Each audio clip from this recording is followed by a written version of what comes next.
এপিসোডের শুরুতে আমরা দেখতে পাই গৌরব কেহল, যাকে সবাই জিজি বলে ডাকে, এবং তার ওয়াইফ। তারা আদালতে যায় ডিভোর্সের জন্য। কিন্তু মজার ব্যাপার হলো সেখানকার জজ তাদের ডিভোর্সের কারণ শুনে হতবাক হয়ে যায়। কারণ তাদের ডিভোর্সের কারণ হলো জিজি তার ওয়াইফের কাছে বাচ্চা চাচ্ছে, কিন্তু তার ওয়াইফ বাচ্চা নিতে রাজি নয়। একথা শুনে জজ তার ওয়াইফকে জিজ্ঞেস করলে তার ওয়াইফ বলে, আমি জিজিকে ভালোবেসে বিয়ে করেছি। আমি বাচ্চা নিতে চাচ্ছি না, কারণ জিজি নিজে একজন বাচ্চা, যে নিজের দায়িত্ব নিজে নিতে পারে না, যে এখনো নিজেই তার বাবার উপর ডিপেন্ড করে থাকে, বাবার উপার্জনে খায়, সে কিভাবে বাচ্চার দায়িত্ব নেবে? কিন্তু এখানে জিজি এর বাচ্চা চাই তো চাই, সে বাবা হওয়ার স্বপ্ন দেখে। অবশেষে তারা একে অপরকে ডিভোর্স দিয়ে দেয়। এরপর 6 মাস পার হয়ে যায়। জিজি একদিন একটা বারে যায়। সেখানে তার একটি মেয়েকে পছন্দ। সে মেয়েটির সাথে ফ্লার্ট করার চেষ্টা করে। সেখান থেকে সে মেয়েটিকে নিয়ে তার গাড়িতে একান্ত সময় কাটাতে গেলে গাড়ির পেছন থেকে একটি বাচ্চার কান্না শুনতে পায়। তারা পিছনে তাকিয়ে দেখে একটি বাচ্চা। গাড়িতে বাচ্চা দেখে মেয়েটি পালিয়ে চলে যেতে চায়। এ সময় জিজি তাকে আটকালে মেয়েটি বলে সে বিবাহিত, সে এসব ঝামেলায় জড়াতে চায় না। মেয়েটি বিবাহিত শুনে জিজি অবাক হয়ে যায়। অবশেষে জিজি বাচ্চাকে নিয়ে তার বাড়িতে যায়। জিজি তো খুবই খুশি, কারণ সে বাবা হতে চায়। আর আজ সে তার নিজের গাড়িতেই বাচ্চা খুঁজে পেয়েছে। সে তার পরিবারকে বলে সে কিভাবে এই বাচ্চাকে খুঁজে পেয়েছে। জিজিদের কাজের মহিলা বাচ্চাকে দুধ খাওয়িয়ে দেয়। এরপর জিজি বাচ্চাকে কুলে নিলে বাচ্চার প্রতি সে এক অস্বাভাবিক ভালোবাসা ফিল করে। শেষে বাচ্চাটি তার পাশে ঘুম পাড়িয়ে দেয়। একটা সময় পর জিজি ঘুমিয়ে যায়। সে হঠাৎ করে বাচ্চার কান্না শুনতে পেয়ে জেগে ওঠে। সে উঠে দেখে বাচ্চা চিৎকার করে কান্না করছে এবং বাচ্চাটির ঠোঁট নীল হয়ে গেছে। সে দ্রুত উঠে তাদের কাজের মহিলাটিকে ডেকে বলে, দেখো তো ওর কি হয়েছে। কাজের মহিলা বলে, সে নিঃশ্বাসও খুব জোরে জোরে নিচ্ছে, এখনই ডাক্তার ডাকুন। জিজি বলে, এখন ডাক্তার ডাকবো না, আমি নিজেই ওকে নিয়ে হাসপাতালে যাচ্ছি। জিজি দ্রুত বাচ্চাকে নিয়ে হাসপাতালে যায়। ডাক্তার বাচ্চাকে দেখে বলে, ওর হার্টে একটা ছিদ্র আছে, দ্রুত বাচ্চাটিকে অপারেশন করতে হবে। এদিকে হসপিটালের সবাই জিজিকে বাচ্চার বাবা ভাবে। জিজি হসপিটালে অ্যাডমিট ফর্মে দেখে সেখানে তার বাচ্চা লেখা আছে। পরের দৃশ্যে আমরা দেখতে পাই জিজি অপারেশন রুমের দরজার ফাঁক দিয়ে বাচ্চাটির অপারেশন দিচ্ছে। তার মুখে বাচ্চাটির প্রতি গভীর মায়া ফুটে উঠেছে। এই মুহূর্তটি ছিল খুবই ইমোশনাল। অপারেশন শেষে ডাক্তাররা এসে বলে, আর কোনো চিন্তা নেই, বাচ্চাটি এখন সম্পূর্ণ ঠিক আছে। এরপর জিজি বাচ্চাটিকে দেখতে যায়। সে বাচ্চাটির উপর প্রচুর ইমোশনাল হয়ে যায়। পরবর্তী দৃশ্যে আমরা দেখতে পাই জিজি এর বোনের বিবাহ ঠিক হচ্ছে। তারা তাদের পরিবারকে নিয়ে বোনের ফিয়ন্সিদের বাড়িতে গিয়েছে। সেখানে তারা সকলেই আড্ডা দিতে দিতে বিয়ের সবকিছু ঠিক করছে। এই সময় তাদের সহকারী এসে বলে, স্যার, পুলিশ এসেছে।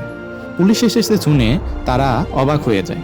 এ সময় পুলিশ এসে বলে সে জিজিকে নিয়ে যেতে চায়, কারণ জিজি বাচ্চাটাকে হসপিটালে ভর্তি করেছে আর কেউ একজন জিজির নামে মামলা করেছে। এদিকে পুলিশ জিজিকে হসপিটালে এনে বিভিন্নভাবে জেরা শুরু করে। এই মুহূর্তে একজন মহিলা আসে। সে এসে বলে সে সেই ব্যক্তি যে ব্যক্তি কমপ্লেইন করেছে। নাম রুমেলা নেহেরা। সে সেন্ট্রাল অথরিটি অফ চাইল্ড অ্যাডপশনের প্রধান একজন। সে মহিলাটি জিজিকে জেরা শুরু করে। তার সন্দেহ বাচ্চাটি জিজি এর নিজের। সে অপকর্ম করে বাচ্চাটিকে হসপিটালে রেখে গেছে। জিজি বলে, যা ইচ্ছাই বলেন। তখন মহিলাটি বলল, তা তো ডিএনএ টেস্টের পরই বোঝা যাবে।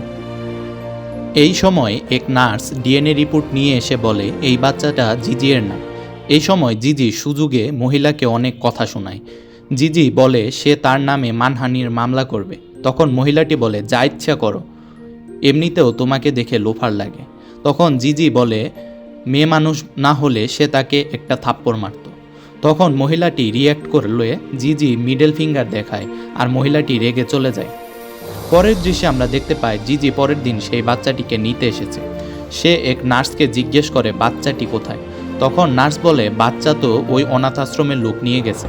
জিজি জিজ্ঞেস করলে সে বলে স্নেহ ভবন অনাথ আশ্রমের লোক বাচ্চাটিকে নিয়ে গেছে। জিজি গুগলে সার্চ করে আশ্রম খুঁজে বের করে। পরের দৃশ্যে আমরা দেখতে পাই জিজি সেই অনাথ আশ্রমে গিয়েছে। সেখানে অনেক অনাথ শিশু রয়েছে। সেখানে গিয়ে শ্লোক নামক এক বাচ্চার সাথে তার পরিচয় হয়।